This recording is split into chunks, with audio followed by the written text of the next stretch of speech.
ये तो हम सभी जानते हैं कि रावण की मृत्यु के पश्चात श्री राम ने बहुत सारे वर्षों तक अयोध्या पर राज किया था।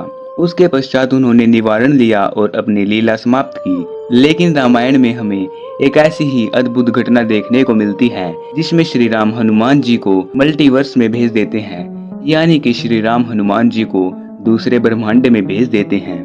कथा के अनुसार श्री राम को राज्य करते हुए बहुत सारे वर्ष बीत चुके थे।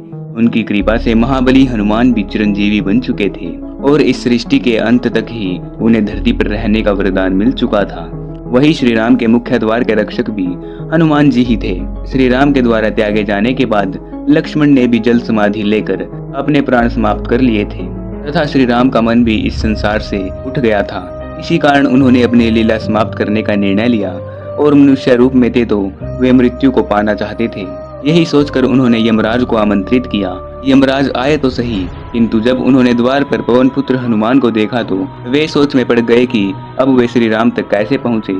हनुमान जी किसी भी स्थिति में मृत्यु को अपने प्रभु तक पहुंचने नहीं दे सकते थे और हनुमान जी के साथ युद्ध करके अंदर जाना किसी के वश की बात नहीं थी।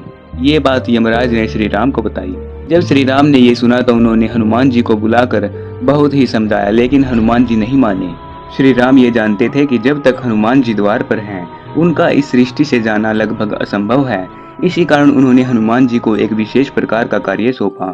श्री राम ने जानबूझकर अपनी एक अंगूठी छिद्र के अंदर गिरा दी और हनुमान जी को कहा कि वह इस अंगूठी को जल्द से जल्द ढूंढकर श्री राम के पास लाए।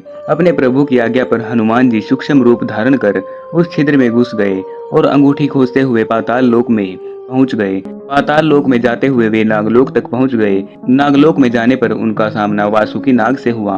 हनुमान जी ने वासुकी नाग को प्रणाम किया और वहां पर अपने आने का प्रयोजन बताया। हनुमान जी ने कहा कि वे अपने प्रभु श्री राम की अंगूठी ढूंढने के लिए यहाँ पर आए हैं। उनकी बात सुनकर वासुकी नाग हंसने लगे और कहा, तो इस काल में भी श्री राम का अवतरण समाप्त हो ही गया। हनुमान जी को कुछ समझ में नहीं आया। तब वासुकी नाग हनुमान जी को पाताल की एक ऐसी जगह पर ले गए जहाँ पर ऐसी ही अंगूठियों का ढेर लगा हुआ था। उन्होंने हनुमान जी से कहा कि श्री राम की अंगूठी ढूंढ ले।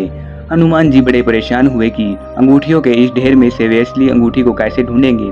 फिर उन्होंने पहली अंगूठी उठाई तो उसमें उन्हें श्री राम का चित्र दिखा। हनुमान जी प्रसन्न हो गए और वापस जाने को मुड़ ही रहे थे, तभी उनका ध्यान पड़ी हुई अन्य अंगूठियों पर पड़ा।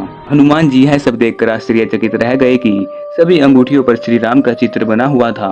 उन्होंने नागराज वासुकी से इसका रहस्य पूछा। तब नागराज ने कहा कि आपको क्या लगता है, आज तक केवल एक ही श्री राम अवतरित हुए हैं। आज से पहले असंख्य श्री राम अवतरित हो चुके हैं और आज के बाद भी असंख्य श्री राम अवतरित होंगे। यही परमपिता ब्रह्मा द्वारा रचित सृष्टि का विधान है। इसी को सृजन और विनाश का चक्र कहते हैं। ब्रह्मा जी के आधे दिन को एक कल्प कहा जाता है, जिसमें चतुर्युग होते हैं। प्रत्येक त्रेता युग में श्री राम इस धरती पर अवतरित होते हैं और यही नहीं, स्वयं आप भी हर कल्प में जन्म लेते हैं और इस अंगूठी को ढूंढने के लिए यहाँ बार बार में आते हैं। तब आपकी अनुपस्थिति में श्री राम अपनी लीला को समाप्त करके वैकुंठ धाम लौट जाते हैं। नागराज ने कहा कि भविष्य में श्री राम की अंगूठियों के लिए भी यहाँ पर बहुत ही ज्यादा जगह है जहाँ पर अंगूठियाँ आकर गिर सकती हैं। तब हनुमान जी श्री राम की लीला को समझ गए।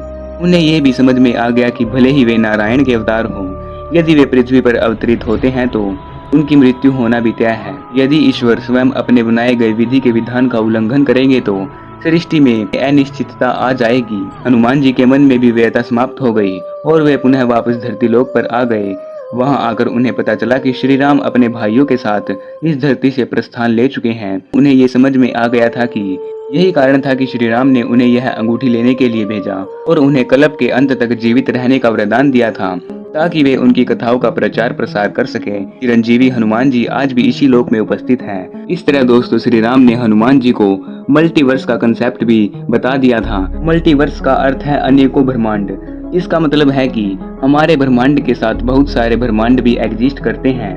यानी कि अगर कोई व्यक्ति किसी भी कंपनी के स्मार्टफोन से ये वीडियो देख रहा है, वैसे ही स्मार्टफोन से कोई और भी व्यक्ति यह वीडियो देख रहा होगा और हमारे ब्रह्मांड के साथ इस ब्रह्मांड में अनेकों अनगिनत ब्रह्मांड भी एग्जिस्ट करते होंगे।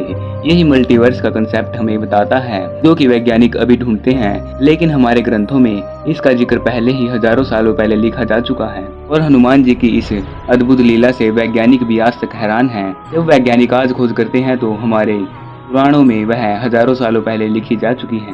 तो दोस्तों कैसी लगी आपको आज की यह वीडियो, कमेंट सेक्शन में जरूर बताएं। साथ ही साथ इस वीडियो को एक लाइक तथा चैनल को जरूर सब्सक्राइब करें।